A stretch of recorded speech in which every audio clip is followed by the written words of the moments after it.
Ok yo, je vous retrouve pour une nouvelle vidéo et aujourd'hui je vais vous montrer comment spoof votre identifiant d'hardware si jamais vous êtes fait bannir de Fortnite et que vous voulez quand même jouer. Du coup ça va être très utile et ça m'a été très utile à moi aussi.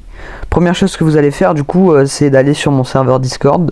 Le lien il sera dans la bio si jamais j'oublie pas, enfin dans la description pardon, si jamais j'oublie pas encore de le mettre.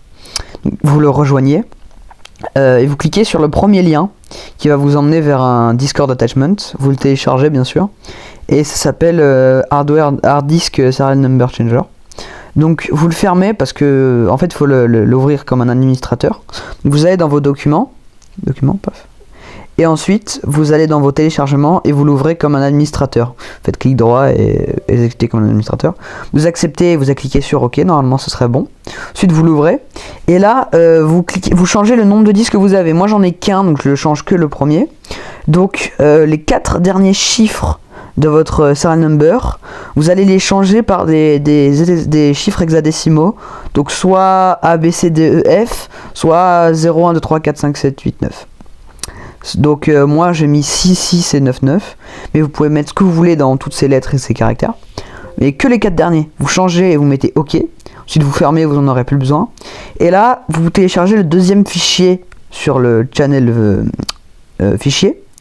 Et là ce sera un lien Mediafire. Alors pour vous ça ressemblera pas à ça parce que moi c'est mon compte. Et par contre vous ça ressemblera pas à ça. Donc ensuite, je sais que ça veut rien dire ce que j'ai dit. Du coup moi je vais vous montrer sur mon truc. Normalement c'est un fichier Python. Donc au lieu de l'ouvrir, vous faites ouvrir avec, edit avec idle Python.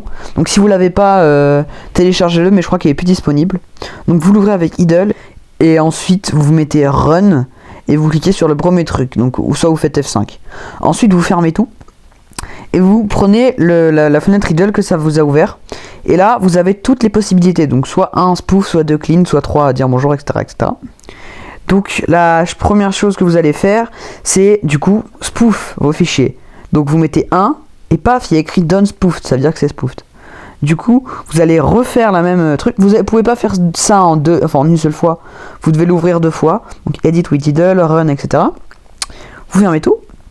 Ensuite, vous avez votre fichier. Ce que ça veut rien dire. Vous mettez 2 et pareil, ça clean toute votre trace. Donc là, il n'y a plus une seule trace de cheat. Enfin, presque plus une seule trace de cheat. La dernière partie, elle est très importante. Elle se passe sur Steam. Elle va être assez longue. Elle peut prendre 1 ou 2 heures. Mais moi je l'ai déjà fait, donc je vais pas le faire. Je sais que c'est une phrase de hacker ça, mais je l'ai déjà fait, donc je vais pas le faire. Vous faites ajouter un jeu non Steam et vous ajoutez Epic Game Launcher. Alors moi j'ai déjà ajouté, donc je vais pas le faire comme d'habitude. Vous l'avez là, donc Epic Game comme un jeu non Steam. Vous cliquez sur jouer, ça va le lancer normalement. Alors ça a pas retenu votre compte, donc vous allez devoir vous connecter soit avec un alt, ce que je vous conseille, soit avec votre compte principal, mais vous allez peut-être vous faire bannir si vous cheatez, donc c'est pas bien. Une fois que vous avez lancé, du coup moi j'ai créé un nouveau compte. Une fois que vous avez lancé, vous allez désinstaller Fortnite et le réinstaller dans un endroit custom. Donc une location custom dans vos programmes 64 préférence. Donc vous allez dans vos documents. Et du coup, moi je suis allé dans Windows C. Et au lieu d'aller dans Programme Files normal, je suis allé dans un fichier sur Programme 64 que j'ai appelé voilà FDP. Donc voilà, FDP. Et dedans du coup il y a le fichier Fortnite. Donc là ce que vous allez faire, c'est aller dans votre location custom sur votre Fortnite, cliquez sur Fortnite Game, Binaries, Win64, Easy Anti-Cheat and Easy Anti-Cheat Setup.exe. Vous acceptez la permission administrateur et là ça lance. Vous cliquez sur service de réparation, puis terminer. Normalement ça vous a réinstallé Easy Anti-Cheat. Donc voilà, c'est la fin de cette vidéo. Si jamais ça vous a aidé et si ça a été utile, n'oubliez pas de vous abonner, de mettre un like et ouais c'est pratiquement la fin, donc à bientôt.